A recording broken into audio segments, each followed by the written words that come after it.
સુરતમાંથી international gold સ્મગલિંગના ગુનામાં સંડોવાયેલા પિતા પુત્રની ધરપકડ કરી લેવામાં આવી છે।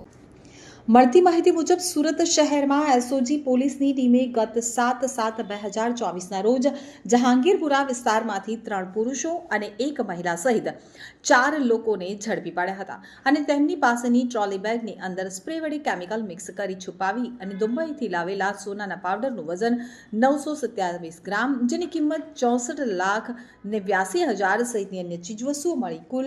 76.14 લાખનો મુદ્દામાલ જપ્ત કરવામાં આવ્યો હતો। જે ગુનામાં વડોદરાના સોની વેપારીને પણ પાછળથી ઝડપી પાડવામાં આવ્યો હતો, પરંતુ સમગ્ર ગોલ્ડ સ્મગલિંગના રેકેટના મુખ્ય સૂત્રધાર એવા પિતા પુત્ર પોલીસ પકડથી બચવા નાસ્તા ફરતા હતા। તો દરમિયાન એસઓજી પોલીસની ટીમે કામરેજ સુરત રોડ જેબી ડાયમંડ સ્કૂલ પાસેથી અફઝલ ગુલામ મોહમ્મદ શાહને ઝડપી પાડી કાયદેસરની કાર્યવાહી હાથ ધરી હતી।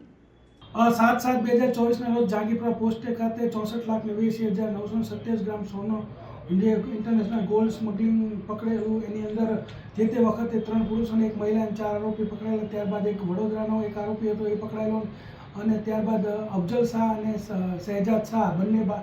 પિતા પુત્ર છે, તે હમણાં તાજેતરમાં એસઓજીએ પકડી પાડેલ છે। અફઝલ શાહ અને શહેજાદ શાહની ભૂમિકા એવી હતી કે અફઝલ શાહ છે અહીંયા માંગરોળ સુરત ગ્રામ્યની હદમાં રહે છે ને એ માલ મંગાવતો હતો, અને શહેજાદ શાહ દુબઈમાં રહી અને એ માલ મોકલતો હતો। આ લોકોની એમાં એવી હતી કે જ્યારે કેસ થયો 7 જુલાઈ 2024 એમની પૂછપરછ કરી તો એ પહેલાં કેટલું એ લોકોએ સોનાની દાણચોરી કરી હતી કે સ્મગલિંગ કરી હતી, તો આ લોકો 70 જેવા કેરિયર રાખેલા, અને ટોટલ જુલાઈ પહેલાંના 8 મહિના 14 કિલોગ્રામ સોનું,